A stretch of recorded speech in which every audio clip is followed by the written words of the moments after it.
Today's episode is sponsored by good friends at Famous Faces and Funnies located in Melbourne, Florida. Check them out on the link below.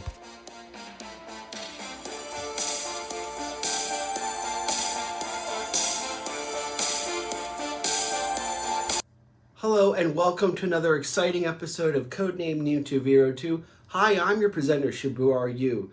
IDW has given the fan base yet another wonderful offering. Now, in the past, we have looked at reprints of yearbooks 1 through 4, and to my surprise, on top of the regular Real American Hero series, plus the special Sunbow continuation, we get a wonderful offering in a culmination of comics from the Marvel run as well as IDW in this one-shot offering.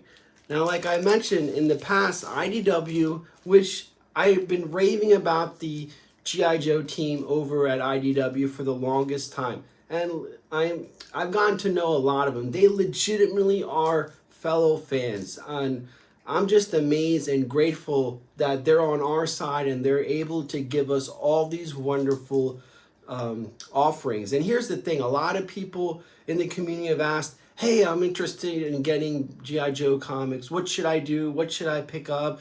Is it even worth hunting down the Marvel run? And again, I've been telling fans, my recommendation is picking up the IDW. They had the whole little volumes of, issue 1 through 10, then 11 through 20. But if you're not, these are actually excellent supplemental values. You get all the key issues all in one package. And the best part about it is they all come in this high quality, expensive paper. So in the past, it all started actually with this one. Again, this is for people that have stumbled, not my regulars who, know everything that I've been covering. We started off with this, the Complete Silent. Yeah, that's right, a reprint of the iconic issue number 21, which is ironic because we're about to we're celebrating 40 years of issue number 21. That is amazing. But this is actually issue number 21 and 21.5. There was another offering later down the road where it gives you the full complete story of the iconic issue. And then it had issue number 26 and 27, which gives you the backstory of Snakeeyes and the Long Range Patrol Unit consisting of Stalker, Storm Shadow, Wade Collins. So you get the full picture of that, and this is another great pickup. Of course, then we had yearbook 2 with the October Guard, and then, of course, yearbook number 1, which essentially is a reprint of issue number 1, Lady Doomsday. And again, just to have those offerings in that high quality paper, even if you're like me and you have 95% of the Marvel run and most of the IDW run, and you do this on a regular basis, having these as part of my collection is treasured. I love them very much. So like we do with yearbooks, I'm not going to do a full page review like I do in my regular Real American Hero. We're just going to skim through it, and I highly recommend contacting your local LCS. If not, purchase these online. And also, if you want, you could contact Famous Faces or Docu-May94. They're the two local comic shops that sponsor this channel, and they are wonderful. They may be able to order it and send it directly to your house. So click on the links, and that's if your LCS isn't able. You always should support your local LCS. Being a part of the community, keeping your dollars in the community, you can't get any more American than that. So please contact your LCS, ask to pick these issues up and add them to your pull list. So without further ado, let's dive into this wonderful one shot of this. I like the artwork right off the bat. That's pretty cool. So let's take a look. All right, so here we go. We're going to start obviously with the cover. The artwork is done by a gentleman named Daniel Main. So I'm not too familiar with him. It's kind of a new name that I haven't seen, and you all know I've been doing this for quite a while, but it's really impressive. You got the entire GIJoe team. The back, just basically a simple little best of the best, a little narrative in there. But again, I love the artwork. The colors are really nice. And you got the two prominent female Joes with Lady J and Scarlet. Of course, Snake Eyes, Roadblock, Duke, and Shipwreck, and Polly. Hey, don't forget about Polly, guys, you know. And again, I've been saying this to a lot of the fan base, even if you are a diehard G.I. Joe fan, if you're a Marvel guy, these are excellent ways to pick up these wonderful issues and just to experience them in this high gloss paper. And I enjoy these because I'm not so anal about smudging up the Marvel runs or the original issues. You could really enjoy these, and that's what makes these beautiful. So unlike the other ones we looked at, the other yearbooks, you know, it's basically the yearbooks, but these are basically pulling up from both the Marvel and the IDW run.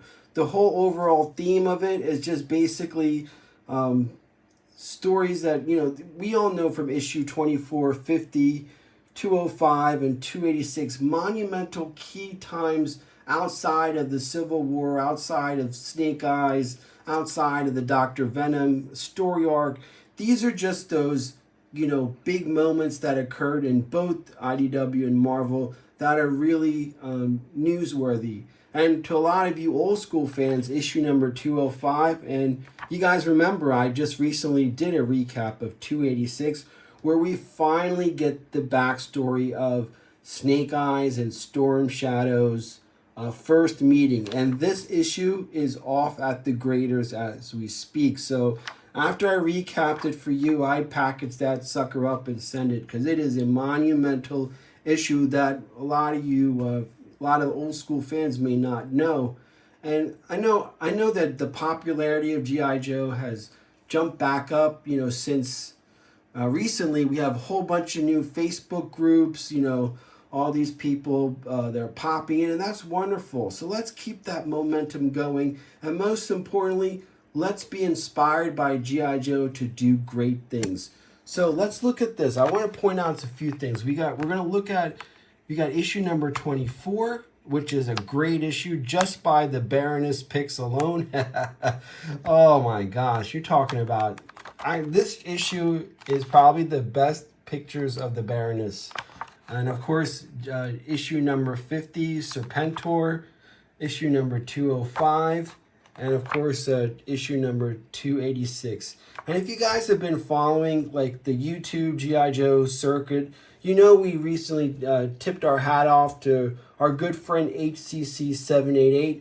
And also recently we tipped our hat to Carson from 3D Joes. And here's another name I want to point out to you. Research Specialist Diana Davis. And guys, we owe Diana Davis such a debt for doing what she does behind the scenes. This lady is the biggest Duke fan I've ever met. Nicest person in the world. She is a rabid G.I. Joe fan, and it's her voice in the back offices there that has helped propel these wonderful offerings. And I've gotten to speak with Diana several times. I mean, I'm so happy and I'm so honored to be called a friend. And she's someone that I turn to for questions a lot as well. So besides him and, you know, the other individuals like Carson, Hooded Cobra Commander, Diana Davis deserves, and I'm going to work on an episode for her. She has done so much. And I just wanted to say I'm so grateful for your contributions, Diana. And we are a better community with you in it. Alrighty, so I'm going to be flipping through this issue. Just like, you know, we're hanging out in school or recess and just flipping through the latest G.I. Joe issues. So the Mike Zeck cover right here for issue number 24, I mean, that goes without saying. What an awesome cover. And the cool thing about this issue is, remember, this is the introduction to the G.I. Joe headquarters, which it was supposed to be these module type of things where you could throw one up there anyway. Of course, Sunbow took it to a different degree, but that's essentially what the intention was for. And you can see right here, there's the box. That's our GIJoe headquarters. And of course, this is the capture of Cobra Commander. And again, I love these early renditions of Cobra Commander. It's just, wow, it just harkens back to just so many great memories. And here we go, fan service. The first of many wonderful panels featuring the hotness that is called Baroness. And here, remember, she had, Destro all this time thought that she was killed. And all along, Major Blood had saved her, and she supposedly got reconstructive surgery. But I don't know, she looked hot then, she looks hot now. So there you go, Baroness. And also we have Storm Shadow here, planning his rescue of his leader, Cobra Commander. And again, here we see more of the headquarters being popped up. I think this is kind of cool. And here we go, the iconic picture of the Baroness. That just type in Baroness sexy on Google, and I'm sure this one will. Well, actually, don't do that. You might find some other crazy stuff. You don't know nowadays with the internet and whatnot. So we're just gonna flip through and see. Nothing. But again, just the paper, the quality of this high gloss paper, how it feels as you go through these issues. And again, like, to guys, since we got a whole bunch of new fans here, pick up these books, man. I'm highly recommend doing that. You're saving yourself so much. Hey, if issue number 1 out of your too expensive, getting this is a more cost-effective thing. This is yearbook number 1. And hey, issue number 21, you guys seen from my recaps, if that's out of your budget, this is a wonderful offering. And you can't go wrong with this, getting issue number 21, issue number 1, boom, on that high gloss, high finish. So you get to enjoy it, share it with your kids, bring new G.I. Joe fans, pass on the values, pass on how important characters in G.I. Joe are to the overall society. It can make us better people, more tolerant, less violence, and what have you. Oh, I forgot to point something out. This is what I love about this issue, and we all thought about this when we were kids. How does Cobra Commander take a drink? And we see here, he has a little stupid compartment so he could drink out of a straw. And also, we also learn about his reinforced helmet that protects him from headshots. But I always thought, you know, as a kid, we often thought about that. Like, how does he drink? What does, you know, what goes on under Cobra Commander? So it's kind of cool to see that.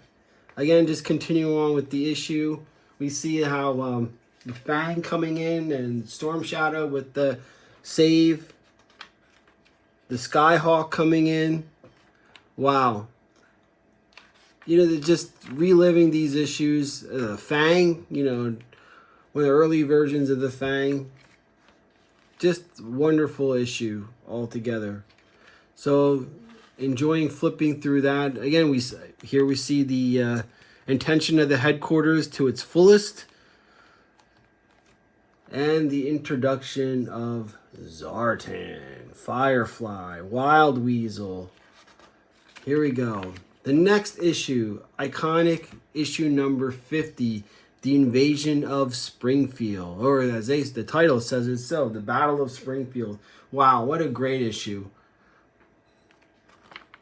This is kicking off what would eventually be the iconic Cobra Civil War. And we see Serpentor in all of his glory now that he's been created or spawned, whatever the hell you want to call it, and how he's, you know, beloved by his troops by carrying one wounded soldier, and all the other people seeing how, you know, their sacrifice is not in vain, that they have a leader that cares about them. See, that's all you need, is like giving motivation. Oh no, and the tragic, the dog.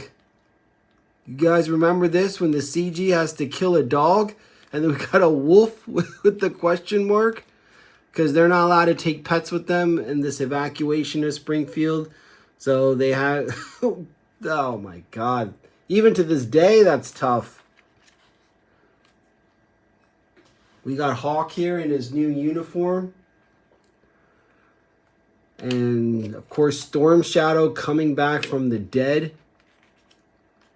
And the fact that they used some of his DNA, where in the cartoon they used Sergeant Slaughter's, but in the comics they used Storm Shadow. So that's a nice little, tidbit, a little nugget that shows difference between the two.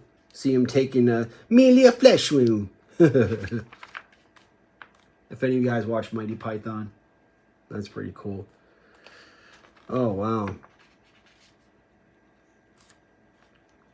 Battle of Springfield was all just a ruse, a trick for them to escape. So G.I. Joe couldn't follow them. And we see Baroness, getting goo-goo-eyed over Serpentor. Ledestro's a little bit jealous over there. And the Mauler's coming in.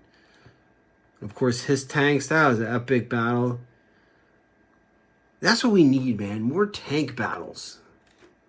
Nothing like a good old-fashioned tank battle, and battleships. Everything nowadays is all like, satellites and these drones and stuff like that. But, when you're out in... War is not fun, I'll tell you that.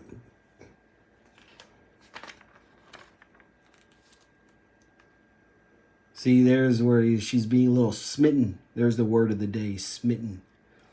Over Serpentor. Cobra Commander, not too happy. Oh, Zorana. That's a nice one of Zorana. I remember that now. Introduction of Zorana. So I forgot about that. Issue number 50 was her first appearance. Okay, issue number 205 is really difficult, especially if you served. There's a lot of flashbacks to insurgents. And we see here that actually this is the death of Dr. Burkart. So you remember issue number 1, we have her as a whistleblower. Well, in this issue, a lot of you old school fans may not know that Dr. Burkart is now dead and deceased. And we see Alpine, Muskrat, and seldom used Longshot trying to extract her and meet up at the landing zone to bring her. These insurgents have her as captive, using her as a hostage, gathering intel. And again, these are Wahhabis, Wahhabi scumbags, that basically these are fictitious characters, but Wahhabism is what the Taliban, Al-Qaeda, ISIS, they are Wahhabis, so they deserve to die.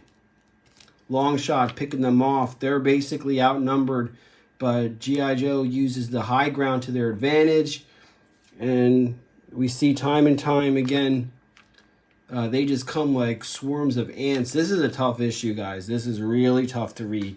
Having experience going on patrol myself, and, just seeing all this stuff is kind of scary.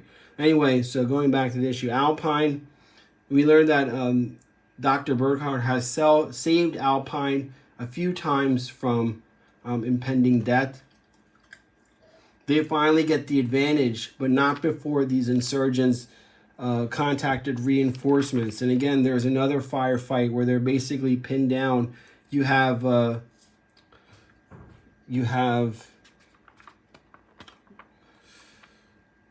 me see, they're going to pick them up.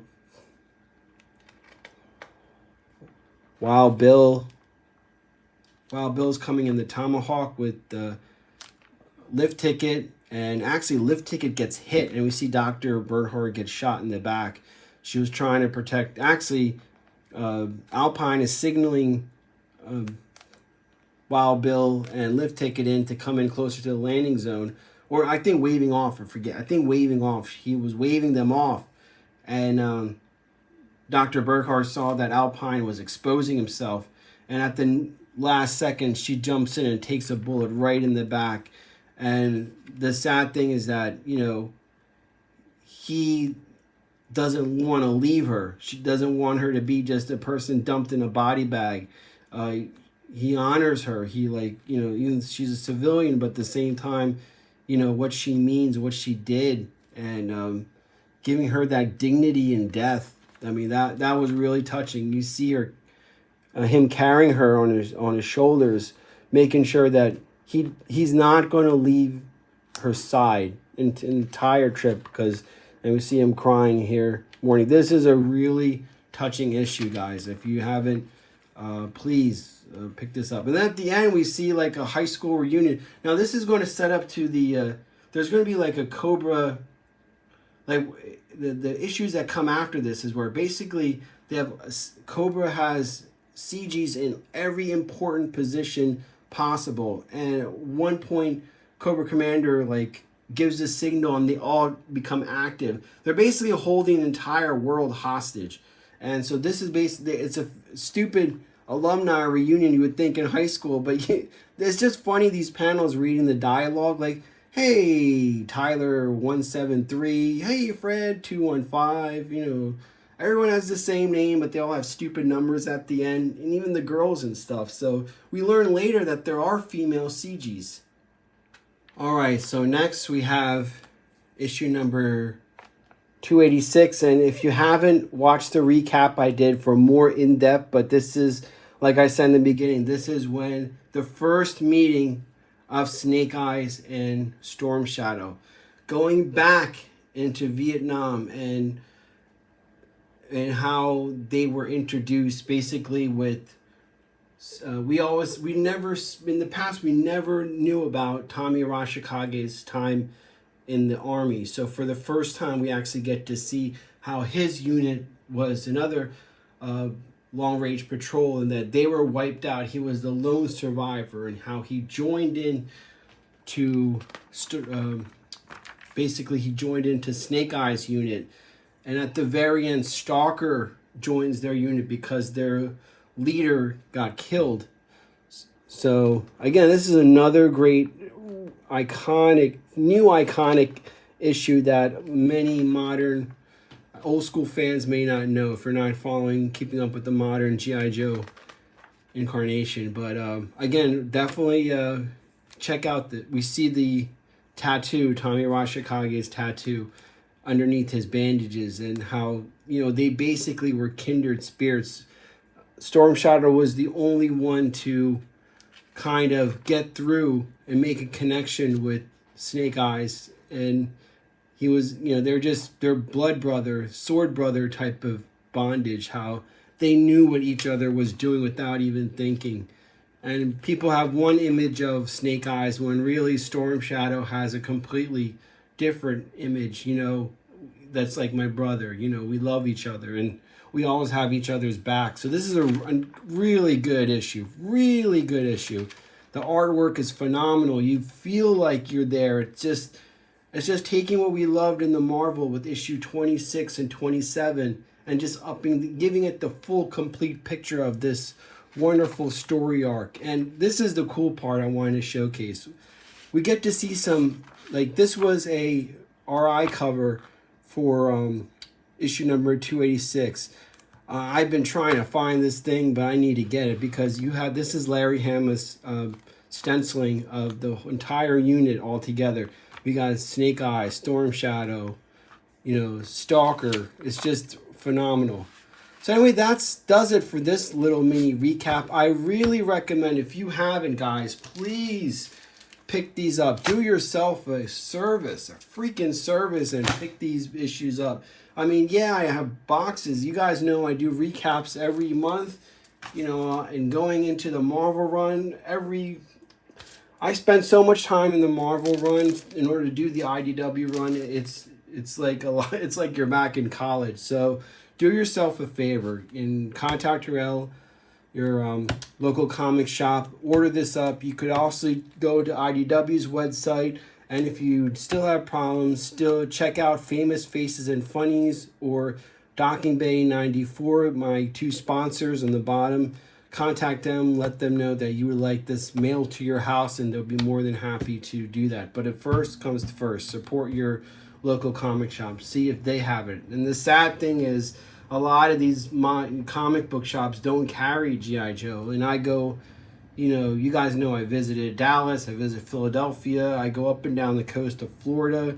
A lot of people, all these comic shops know who I am, and I pop in there, and, you know, Famous Faces is one of the, and it always has GIJoe issues. So Anyway, that does it for this episode. Thanks, and stay tuned. We're going to do... I know I'm a little bit behind. I didn't want to affect sales, but we're going to finally take a look at the Saturday Morning Adventures, the continuation of the Sunbow series. So, this is GIJoe, signing off.